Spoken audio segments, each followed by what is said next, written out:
Welcome to our session. We are going to talk to you today about sort of a model we've been working on through an iterative process as we've learned more about AI and as we've sort of cogitated on essentially how we could use and leverage AI for the work that we're doing. So my name, as Tom mentioned, is Arturo Ozuna, and I'm an e-learning instructional designer for TCC Connect, which is the Connect campus. So it's the online campus for Tarrant County College. And a lot of the work we do is to support faculty either through the development of content or through guidance in instructional design, learning design, instructional technology, and so my interest in the topic today is and sort of where I've ended up where we are now is that as these technologies became more available and abundant, I sort of took it upon myself to learn more about these technologies, to try to think about what impact this will have in my field, and to start to think about how could this be used if this is a tool and we're treating it as such. How could this be leveraged or used in a way to help us accomplish our institutional and instructional goals? Perfect. And I'm Kim Estes. I'm the Senior Instructional Designer for Tarrant County Connect Campus. And I'm looking at AI from the perspective of an instructional designer with a team of designers working with faculty. How can we use this tool to help design our courses and some of our peer-developed programs, our OER programs, and what effect this has on programmatic level projects that we're working on at our campus, and of course how we can support our faculty as they get into using these tools in the classroom. So we're going to go over just a really quick overview of what we're going to cover today, so everybody's kind of clear of what they can expect from us today. We're going to talk about some assumptions and expectations of this presentation, so you can kind of know where we're coming from and some of the things that are going to be constants throughout our presentation. Some institutional context, what's going on at TCC and how we're using this, the benefits and limitations of AI, why we would use AI-assisted learning design, and considerations for when you are going to use AI to assist you with that kind of learning design. And then we're going to show you the TCC Connect AI-assisted model so you can see how we're using it. We actually have a real demo that we conducted live between a peer-developed course full of subject matter experts and a designer, and what AI created for that same course, so you get a comparison.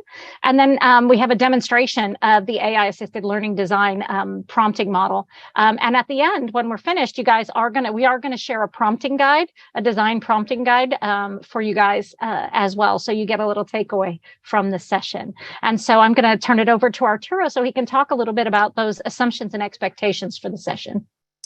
Right. So we felt it was important for us to kind of go into these this dialogue and these presentations with sort of some common assumptions and some common expectations. So I think the first thing is that we want to make sure that we're very clear that we have to be critical of any AI generated output, right? Like that's the bottom line, right? Ultimately, these are large language models, the models that are available and mostly used. ChatGPT in this example is a language model, right? It's not a logic model, and so any work that we do has to be vetted, right? And what we found is that in our work is that really these tools are best in knowledgeable hands, right? And so you have to have some expertise, whether it's expertise in your subject area or expertise in your field, expertise in prompting, and we'll talk a little bit about what that looks like. But essentially, you'll have to have some expertise moving forward, and these tools are most effective when they're in expert hands. I think the other thing is that we're sort of acknowledging that these tools are going to fundamentally change how we design instructional experiences, and we don't know exactly what that impact's going to look like yet, but we're sort of acknowledging the fact that there's going to be some substantial change and fundamental change in maybe not how we look at what's effective instruction, but how we look at the processes and standard operating procedures around the design aspects of learning design will change with AI. The other assumption that I want to talk about is that when we talk about AI, we're really talking about large language models. So we're not talking about other specific tools. In this case, right, we're really talking exclusively around ChatGPT, and that's sort of the expectation for this session. So there are other tools in development, and they may ultimately have a huge impact on teaching and learning and on learning design, but they're not specifically the focus of this session, right? The other thing I think is that we do have an opportunity here, right, to shape what design looks like for future generations, given that these tools are becoming available. And so part of what Kim and I have had conversations about, and our team has had conversations about, is what is that going to look like? How we have this opportunity, how do we do this in a way that's ethical and responsible? And so certainly that's something that we keep in mind when we talk about what this looks like moving forward. And then the other thing is that what we hope to show you today and present to you today is what an AI integration could look like in the field of learning design and course design. And so it's a model that ultimately preserves established human roles of learning designers and subject matter experts, because we ultimately believe that these roles still hold value in this process. Now, their roles and their specific roles to the process may change a little bit, but we still think that those roles still hold true and are valuable as part of the learning process and as part of the design process. So these are some assumptions and expectations we wanted to share before we get started. We also want to start with a question, because we kind of want to gauge where people are with the use of AI. And so, a simple A, B, C, D response in your in the chat would suffice for this. We didn't want to get super fancy when it came to chat. So, it's an interesting mix here. Lots of A's, which I think is really cool. Some D's, okay. So we're really all over. Some A minuses and A pluses. I love that. Yeah. That's great. That is great. Yeah. Some C's. Okay. Yeah. Lots of B's. So lots of people who are using this, leveraging this tool, but maybe not specific to this field. That's interesting. Okay. All right. Well, thanks for sharing that. Yes, I still see them coming in. Yeah. Terrific. Yeah. All right. So I'm going to pass this over to Kim now, and she's going to talk a little bit about why this was a fit for our institution and what we were trying to get out of AI-assisted learning design. Sure.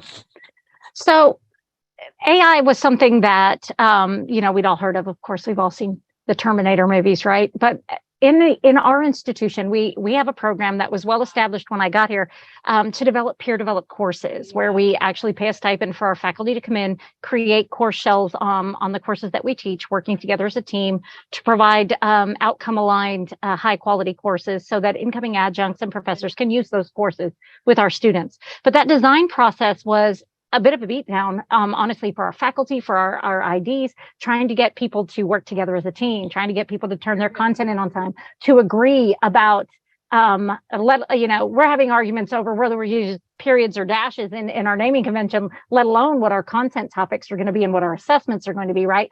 So a lot of that that logistical building of courses as well was taking a long time. And so the interest in AI really came with wanting to improve that peer developed course process. What could our instructional designers use it for? What could our subject matter experts use it for to help streamline the process, to help do some of the alignment pieces, to kind of help us with ideas and topics and outlines? In fact, I think the very first thing I was excited about it for was we have about 47 different semester types in our online campus. And I'm being facetious, but it's pretty close to that. We have 16-week, 8-week, 12-week, 7-week, 5-week, monthly start. We have all of these crazy semesters starting, and we're developing these peer developed courses for all of those.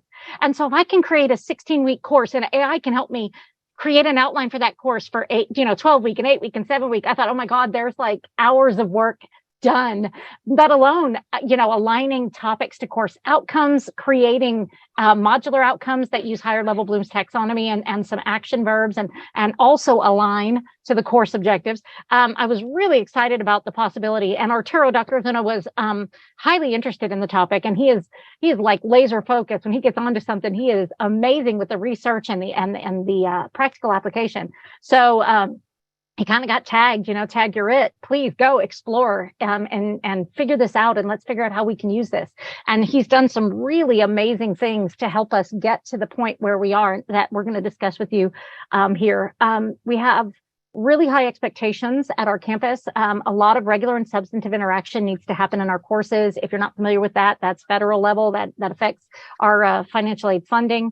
We are an OER campus. We are promoting and building our own OER.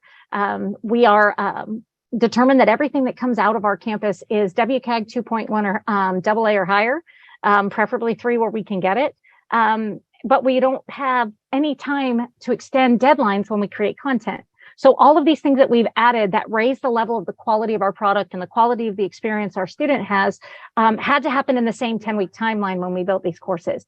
So we're also looking at how can it help us meet those goals. And then finally, our leadership is incredibly responsive to things that are innovative, that are pushing the limits, that are getting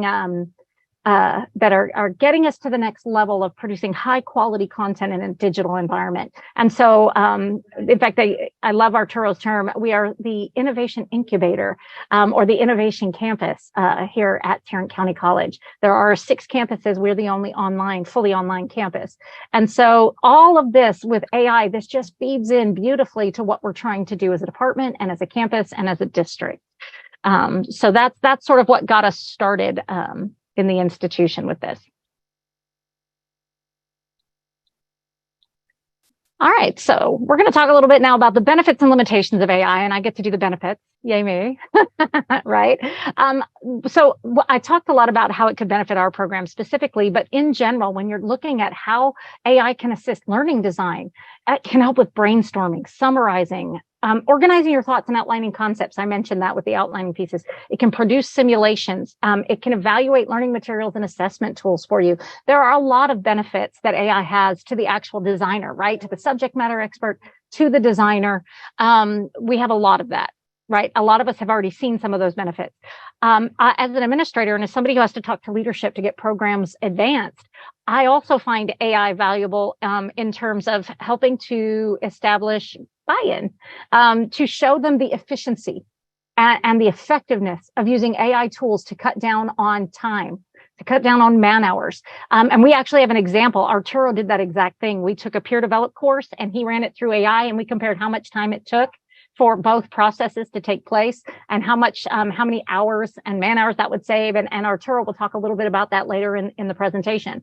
So being able to take information like that to someone like me who's got to promote programs and talk to leadership about bottom lines and deadlines and doing high quality and efficient pace, AI has some real benefits there that can really help us do that in higher education. And now I'll switch it to Arturo and he can talk about some of those limitations that we run into. Thank you, Kim. So yeah, absolutely. So, while these tools in general, do all those great things, right? There are also some limitations in that it's, the output's not culturally aware, right? And they're, a quick Google search or a quick Twitter search will essentially show you that, right? It's culturally biased, right? And it can be, because it's based on large data sets of data that in some cases have been culturally biased, right? And so we also have to understand that it's not pedagogically aware, right? So the output that it's essentially outputting it's not outputting it to teach anything specifically, right? It's not been given that role by default.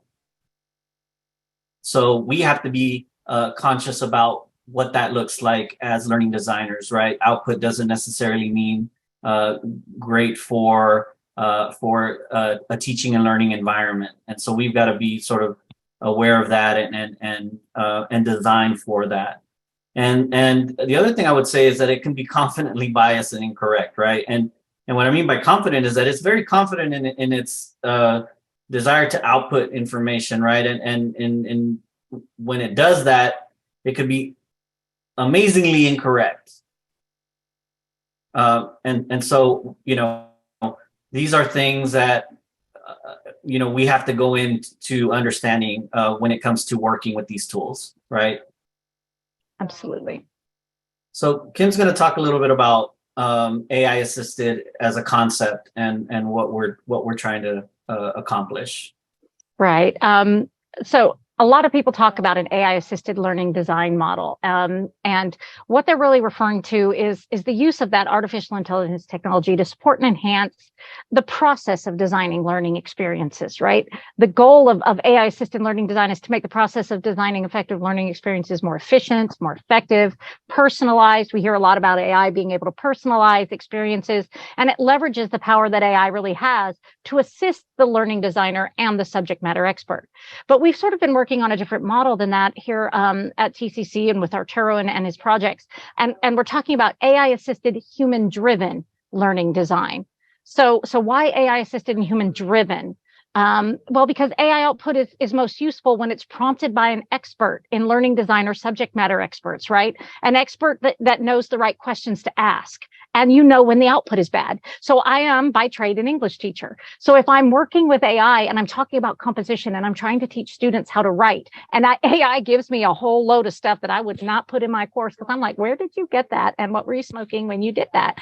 So you really want to look at that output. So when you've got somebody who's an expert at not only asking the right questions and generating the right prompts, but someone who is able to use discernment and evaluate the product that comes back out to make sure that it's accurate, it's correct, it aligns with what you're going for, that's super important. AI, you also really want to make sure that the AI generated content is subject to a peer review process, central to any academic endeavor, right? You want other people to look at it to make sure that the message is it comes across correctly. We're not showing cultural bias. We're not pulling a lot of those incorrect items that maybe we missed. So we're really looking with our human-driven aspect of that learning design, making sure that we're reviewing all of this with our peers, with fellow SMEs, fellow designers, and making sure that we hit all of that. So we really want to use a prompt engineer type of mentality when you're going into this, right? There's a user-centered approach to this design. The instructional designer is likely to be the primary prompt engineer, right? Especially when you're looking at SMEs who haven't had a lot of time to get into AI, to learn how to prompt it carefully. And so you've really got to look at designers bringing in, they're driving the design, ensuring accessibility, alignment, engagement, using AI to generate content like outlines and material, examples, simulations, and aligning it specifically to the outcomes. And then that frees up those subject matter experts to do the subject matter experting, right? I mean, they're coming in and they're building that content for accuracy, quality, relevance. They're adding that value added that only a human instructor can give to a project and making connections for students that AI can't do, but with the assistance of that AI to bring that content in. So, and I love this quote, and I generally hate to read slides, but I think it's worth reading. It's the instructional designer is likely the primary prompt engineer. Instructional design expertise will be reflected in the output of these systems in proportion to the degree that the instructional design expertise is embedded in the prompts fed into the systems, right? AI is impressive. And if you don't know a lot about how computers generate that kind of language model access, it can look like magic, very Harry Potterish, but it is a computer, and trash in, trash out. You've got to make sure you've got quality prompts by somebody who is paying close attention to what's being asked and how it's being asked, so that the outcomes reflect the genuine spirit and the desired outcome of those prompts. So it's really important. And I think that job, Arturo and I have a lot of conversations about how that responsibility is going to fall to instructional designers. That's sort of kind of in our bailiwick, right? We talk about structure, and we talk about navigation, and we talk about best practices and getting us where we need to be. Well, that same kind of design forward thinking has to happen with your engineering and your prompting as well. Okay. So a couple of considerations for learning designers and SMEs. AI literacy, and you can see our quote here, is a set of competencies that enables individuals to create, to critically evaluate AI technologies, communicate and collaborate effectively with AI, and use AI as a tool online, at home, and in the workplace. So if we're going to do that, we need to make sure that we're giving learning designers and subject matter experts the opportunity to practice their AI prompting, right? They need to learn how to critically evaluate AI tools and outputs. There are a ton. I mean, the biggest and hottest blog post right now is top 10 AI tools you should be using, right? So you have to learn how to discern which of those tools and outputs are going to really meet your needs and provide quality for you. You have to think about how you integrate those tools effectively for personal and design related tasks. And you need guidance on prompting for your specific discipline and your design workflow. So all of that needs to happen. We should be designing activities that align with learning outcomes, that leverage what AI does really well.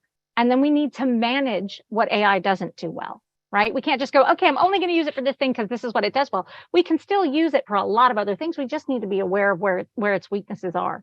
The use of AI tools by learning designers, by subject matter experts, by administrators, by student affairs, by HR, all models for students appropriate and ethical uses of these kinds of tools. And that's something that we have to consider. I mean, if you remember the panic when the graphing calculator came out, or when we came out with laptop computers and decided we were going to go one-to-one, oh my God, the cheating is going to run rampant. How are these people? They're never going to learn how to do X, Y, and Z because now they'll just ask the computer. This is another one of those tools. I think that we're going to see that kind of wave of panic, and then it's going to settle back down into, okay, how do we leverage this? How do we work with this? And so making sure that we are modeling as we're going through those ethical uses of this tool is super important, especially in an academic environment. AI-assisted models may necessitate a shift where content and creation is concerned to, and it's going to shift more towards the learning designer, right? SMEs may become more of editors than content creators in this new model. And we've got some examples of what that might look like. We think it's vital to continue to defer to subject matter experts for guidance on the curricular and subject-specific content. We're not saying, oh, SMEs can just look at what the AI stuff and said, yes, that's right, no, that's wrong. We still need and value their input and their expertise, but we can start saving them time and effort in gathering, in organizing, in layout, in function, and really let them focus on those subject-related issues instead of design-related issues. Absolutely. All right. So for learning designers, and guys, I'm going to go through this very quickly. I'll apologize. Arturo's demo is coming up, and I want to make sure I leave him plenty of time to do the demo because you guys are going to have questions, right? So for learning designers, you need to become prompting experts, right? For learning design, immerse yourself in AI prompting, take some classes on LinkedIn Learning, go to webinars like this, right? And learn what it does well and what it doesn't so that you can effectively leverage this tool. You need to come up with some standard operating procedures for your AI assisted learning design. Set clear ground rules for where you will use AI and where you won't, and be transparent about that with the people that you work with your administration, with your faculty, with fellow instructional designers. You really want to have that open conversation about what your ground rules are, where you're using it, and where you're not. What's AI assisted, human driven, and what's not. For subject matter experts, Okay, they need to be comfortable with AI programming, perhaps, or prompting, perhaps not at the level of an instructional designer, but very comfortable with AI prompting, right? A lot of people get frustrated and think AI is stupid because they're not prompting right. So they're not getting the answer they wanted. It's sort of, I sort of joke that it's like whenever any of my children speak to me, they want one thing, but that's not what they said. I could joke and say it was my husband, but he'd get upset. So I'll blame it on my kids. But it's about being clear in your prompting. And so subject matters need to be comfortable with AI prompting and have a general understanding of what good prompting techniques are, what works well for particular use cases, for your particular content area, for your business area or workflow or designed or desired output, right? They need to determine the level of engagement with AI tools that is appropriate for them in their field, with their students. So there's some thinking and some conversations that need to take place. And this is one that gets a little touchy, right? Because there are institutions that are not addressing this yet. Our institution just recently began a committee to discuss verbiage in our syllabi about the use of language learning models, right? ChatGPT and all of that. And our faculty have been asking for it since, ChatGPT hit the wave. So you've really got to determine that level of engagement. And where are you going to be with that? What are you going to say? Some people are going to say absolutely not. Some people are going to say maybe a little. Some people are going to say bring it on. It's okay to start small. SMEs need to know that they can use ChatGPT and AI to fill in gaps, especially useful when you're working with faculty who have traditionally relied on publisher content.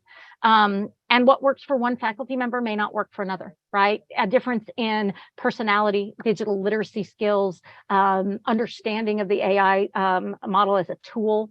So there's a lot of personalization there as the SMEs start to work their way into this. And so now I'm going to turn it over because this is the exciting part where Arturo is going to talk to you about our AI assisted model and give you some examples and that prompting guide we promised. So I want to share something in the chat, and it's essentially a link to our, and I know I'm doing this horribly wrong, but for the purposes of being quick with this, I'm sharing the link to a Google Doc for, essentially, this is our online course outline template, right? So this is a template or an outline that we use as part of the design process of our, especially our peer developed courses or our PDCs. But we use it in general for essentially how we design online courses, right? And essentially it's a course map or a course outline. And I think what we do as part of this process and how we sort of approached this AI assisted model is that we're going to prompt in steps, right? And we're prompting steps in the order of complexity or detail required. Now, again, we don't always prompt in every step, but sometimes we do, right? And so the way we would do it if we were prompting in every step is we'd start with the course level design. So prompts that help us sort of organize course level design. And then we'd move from course level to module level design and prompt aspects of module level design. And then from there, go to the topic level and then to assessment design, right? The whole time it serving from an AI assisted model, the whole time you're essentially guiding the model and you're making changes, you're incorporating things you like and you're dismissing things you don't, or you're refining your prompts so that you can get kind of closer to what you're looking for. And again, it's an iterative process. Sometimes it requires changes in your prompts. Sometimes it requires other solutions. But essentially, the approach that we've taken is that you go from sort of broad to detailed. And this is very close to the outline that we shared. Is very close to what we've been using, and very close. We're making a couple of changes to it, but essentially that's the model that we're using and the outline that we're using when we develop online courses. So we create a plan and then we execute the plan essentially in our model for design. So instead of doing a live demonstration ChatGPT, with such a large group. We didn't want a chance the system being unavailable or things going down. So what we did is instead just take screenshots of what this would look like, and these are screenshots of things that we've kind of done before, and wanted to show you sort of what it looks like and how it could work. So essentially, again, starting at the top level, which is the course level design, all our courses have course level objectives, right? And so if we were starting the design of we wouldn't start with names of the course or anything like that. We would start with our course level objectives. And so, and I will say in the prompting guide, some of these prompts have changed because we've used them and found that alternatives work better, or some word changings work better. And again, when we share the prompting guide, you'll be able to see that. And that the other thing I'll say about the prompting guide is that it's a live document, and so we're adding prompts to it. We're changing prompts as we refine our processes, as things change. And so this is the first prompt that we would do in that process, right? So write a 10 lesson course outline that includes a lesson title and description. And then here are the outcomes, right? And so essentially these are the outcomes. There's 9 of them. And so the model will then write out a general course outline with the title, a description, and then a list of topics, right? And these are based on the outcomes, essentially. And so obviously we would go through this. We would run this by the subject matter expert. We would work with them to refine this general basic first draft outline, right? And then and so I want to show you kind of what that looks like. So we ran this same PDC. So we ran it with faculty, and they generated 10 lessons for this session, for this course. And then I ran it through the AI generated model, and I asked for 10 lessons. And these are the difference in the lessons that the AI generated model created versus the lessons that the PDC faculty group created, right? And you can see that they're fairly similar, right? There's some notable changes in that the PDC group wanted human resources as a lesson, and marketing and accounting all as sort of their separate lessons. The AI generated, based on the outcomes, thought there should be 2 sort of ethics lessons. And so there are some notable differences, but you can see that they're somewhat similar. And so you can see where we could take essentially an AI generated model and turn it into something like this fairly quickly, right? This PDC generated model and these lessons took a long time to develop. We're talking weeks to develop, right? Right. When you have 4 or 5 faculty members, everyone wants to talk about their favorite lessons and which ones they want to include. So you have all of that discourse is important. All of that dialogue is important, but it takes a long time to get to this point where you have these 10 lessons. Absolutely. Yeah. And we're not saying that one is better than the other. We're just showing you an example of what we came up with when we ran this through an AI generated model versus the PDC generated model.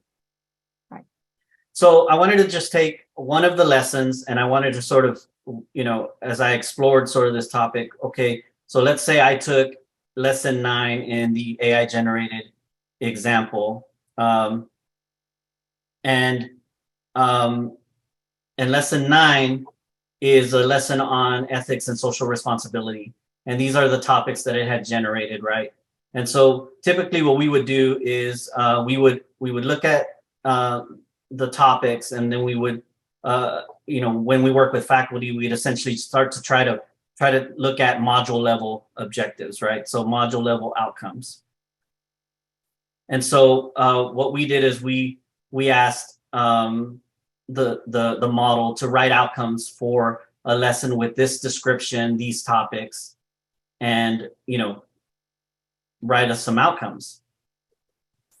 So these are the outcomes that it wrote out, and obviously there were certain issues with its initial output, right? For those of you who are instructional designers, right, we know that understand is not a measurable outcome.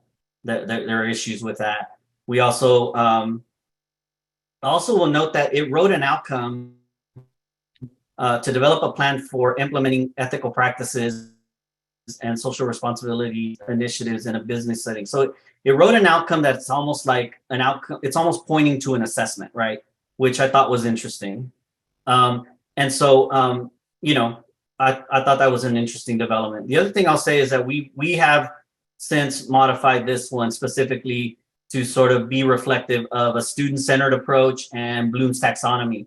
And so it takes this stuff into account now when it writes outcomes based on the prompts that we've given it. And so let's say I want to take this specific outcome, like identify the ethical challenges faced by organizations and explain how to address them. And I want to take that, and then I want it to develop a list of topics specific to that one outcome, right? And so what you've seen here is that it's listed a whole list of what we would consider module level or lesson level outcomes, right? And so as someone so just a bit of context, I have an MBA, so I'm a subject matter expert in business, and I am an instructional designer. So I am also, so I had sort of the unique ability to be able to see what I would do as a subject matter expert in this role, as well as what I would do as an instructional designer in this role. So the first thing I did was strike defining ethics and ethical behavior from this lesson. This is a lesson 9 lesson. There's a whole lesson on ethics in lesson 2. And so I would think that would be a much more appropriate place for defining ethics and ethical behavior. And so I've cut certain things out for certain reasons. And then I sort of zoned in on this specific managing ethical dilemmas in the workplace, right? And so again, just to kind of take it down further, I said, write me an introductory paragraph on this topic, right? And then it wrote something specific to that I could then use, take things that I liked from it, maybe change things, add my own meaning making specific to managing ethical dilemmas. But again, just an example of this model in action, right? So Arturo, before we hit the next one, we've got a couple of questions in the chat regarding citation when you use AI generated content. They're asking, right, how do you cite it? Does anybody do that? How are you doing that? Do you want to address that just kind of really quickly at this point, since you talked about it having written? So APA has come out, and I think somebody shared a link to it. APA has come out with their guidance for how to cite ChatGPT.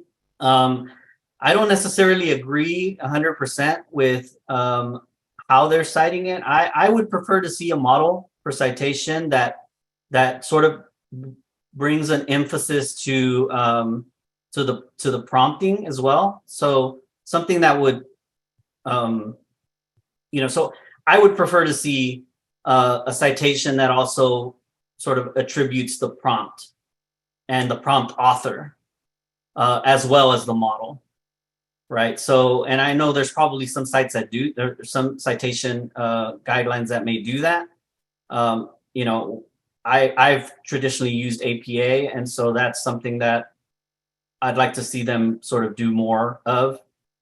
So, and that's what in the courses I teach, I ask my students to provide, what was the prompt that you used and where did you get the prompt, right?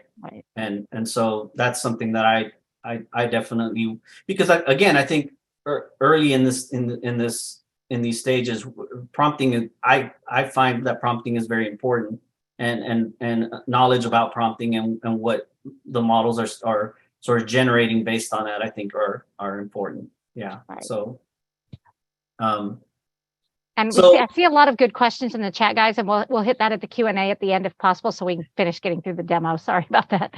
right, and you can add citations there. Yeah, there are different ways of doing that. I know some people mentioned that there are plugins that you can use in GPT 4.0. There's also a plugin you could use for ChatGPT that will allow you to sort of search the internet as well. And so then it will provide you with some citations based on what it's found as part of that as also.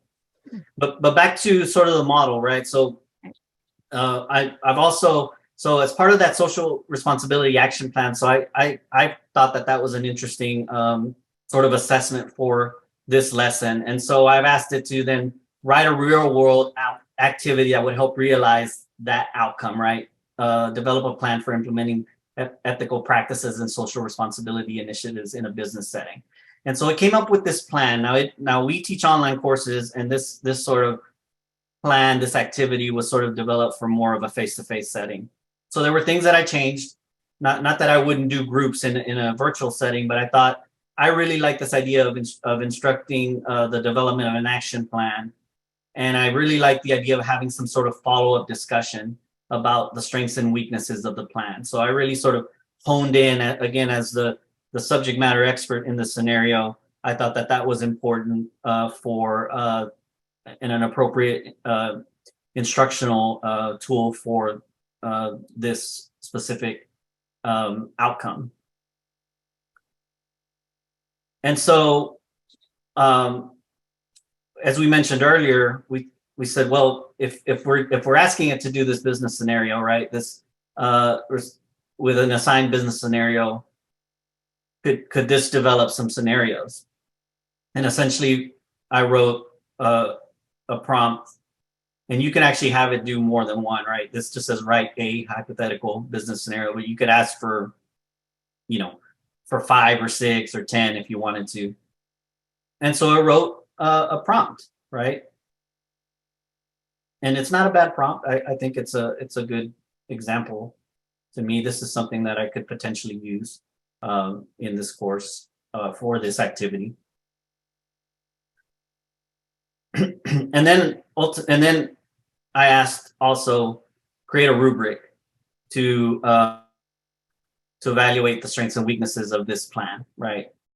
So if students were actually going to do this, write me a rubric. Now, in the prompting guide, we also leave room for like specifying criteria and levels of mastery, things of that nature. But this is an example of what that would look like. So it actually created like one about feasibility, innovation, clarity of purpose. And again, you can make changes to this as you wanted, but this is to me a good sort of starter if you're new to rubrics, or if if you're a subject matter expert and rubrics isn't something that you've developed. Certainly if you're an instructional designer, these are things that you've probably done countless numbers of times. But the AI model sort of leaves room open for subject matter experts to do some of this work, right? And so this is a potential way of doing that. Right. Yep. Can I throw something in there about the rubrics, Arturo? If those of you who are doing design, if you haven't tried this, you can also reverse engineer based on a rubric. So if you have a current rubric, you can ask AI to generate assignments that fall under each category of your rubric. I'm a K-12 teacher by trade, and when you look at STAR testing and STAR writing samples, we were able to dump my 9th grade team at my former school, and I got together and had some choir practice where we talked about AI. And so I threw in the STAR rubrics for high school writing and had it write sample essays for all of the 4 levels, the 1, the 2, the 3, and the 4. And then they were able to use those with students to have students review those and grade them based on the rubric to see where they fell and identify the differences between a level 1, 2, 3, and 4 essay. So using your own rubrics to have it produce examples, or to use it to produce examples so that if you're working with a team and you're trying to calibrate rubric grading, you have some practice samples to do that with. So I love the rubric feature where it will build a rubric, but it'll also build based on a rubric. And I love that too. Yeah. So essentially what I did was through that process, I was able to essentially create an outline for this lesson, right? And this lesson 9 that I sort of demoed. And so I've shared that in the chat so that you can see kind of what we do when we're demoing and when we're looking at sort of a finished product or a good draft of a lesson that we plan to develop as part of our PDC process and our development process. So right. And to add back in again, because I noticed some talk in the chat about where do you start telling students when the majority of a class is all AI generated, how much of that do you use? Everything that we produce is evaluated and changed and edited by humans. Our peer developed course team, our instructional designers, we use AI to help us get there faster, but everything is reviewed, everything is discussed, everything is added to and tweaked with that human piece added to it, so that we should never have a course, at least not with the current iteration of these models, that hasn't been adjusted by a human being significantly to make sure that we're in alignment, to make sure that it makes sense, to make sure we're adding those pieces that they need to move on to our next course, whose alignment has not been added to the AI content. So I just wanted to throw that in there, that you really got to make that commitment to not just copying and pasting what it churns out. Because one of you mentioned you didn't really think the AI generated lesson topics were that great. Exactly. But it's a starting point if you're working with a group of people who are arguing over where to even start, right? Or you need help starting. I need to brainstorm this. I teach this, but I don't know, I need some help. It's a great starting point, but you've got to add your personal experience. That's where that subject matter expertise comes in for sure. Right.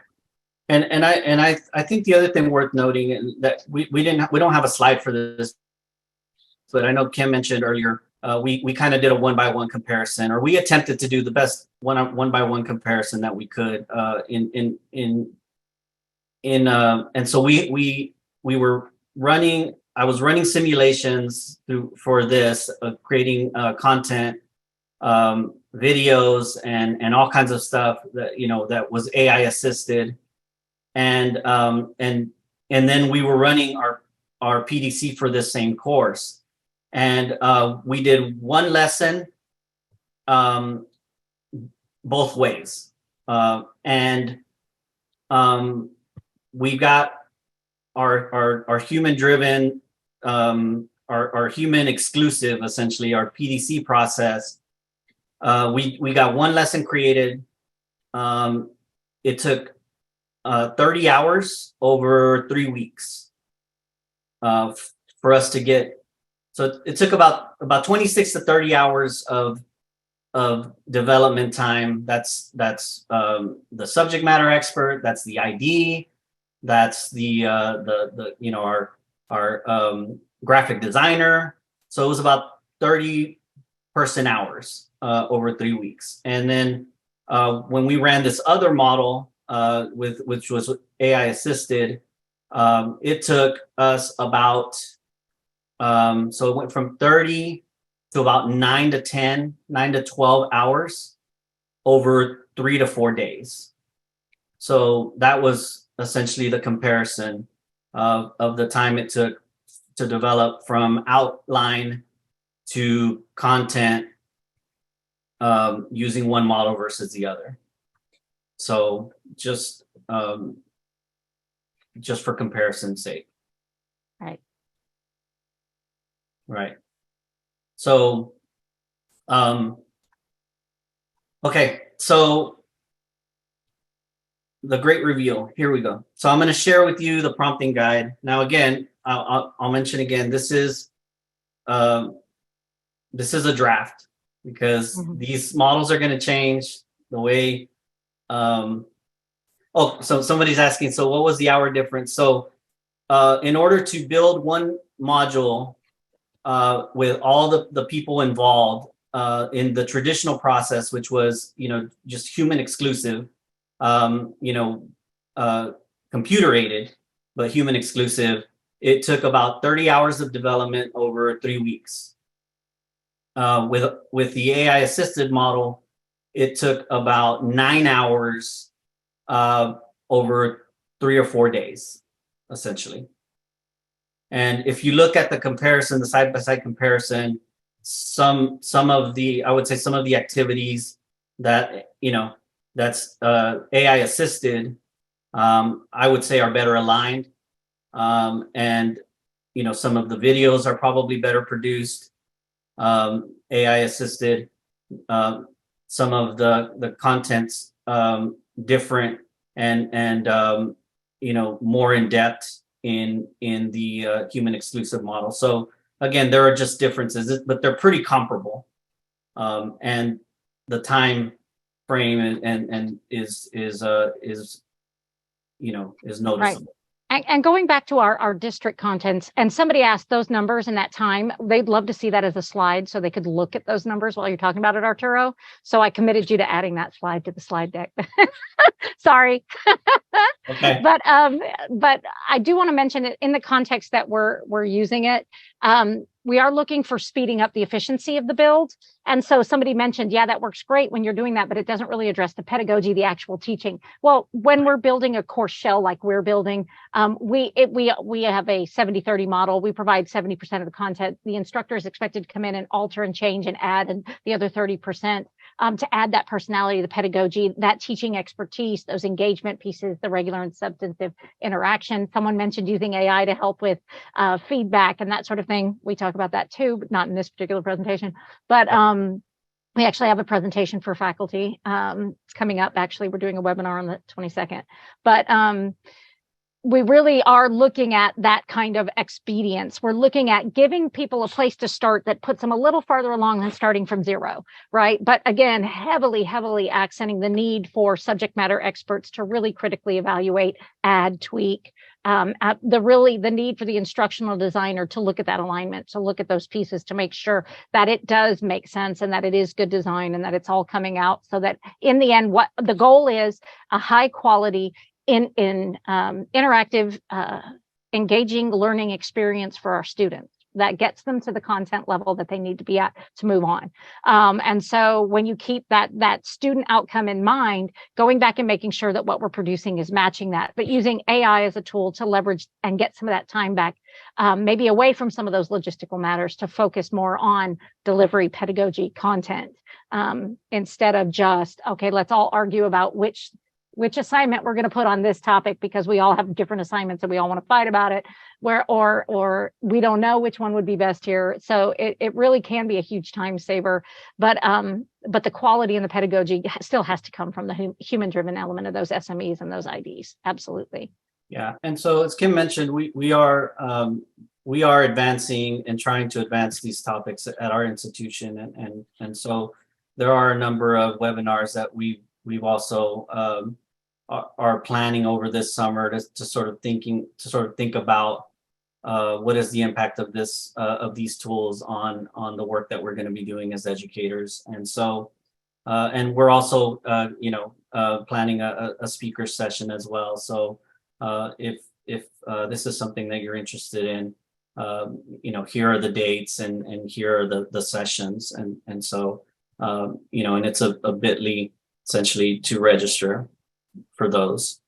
The other thing I mentioned, because I know we're coming up against time here, is the AI prompting guide. I have shared a link to that in the chat. If for whatever reason you don't get it or you don't see it or you have trouble accessing it, please just let us know. Give us and again, this is going to be changing. It's sort of a live document and we add things to it. We change things, and so we're planning. If you have examples you think would fit well, as long as you don't mind the work being licensed under Creative Commons, attribution, feel free to share that with us, and we'll certainly add that to the document. So I think we've reached the end of the presentation. We hope you found this to be useful, and we'd like to answer any questions that you may have.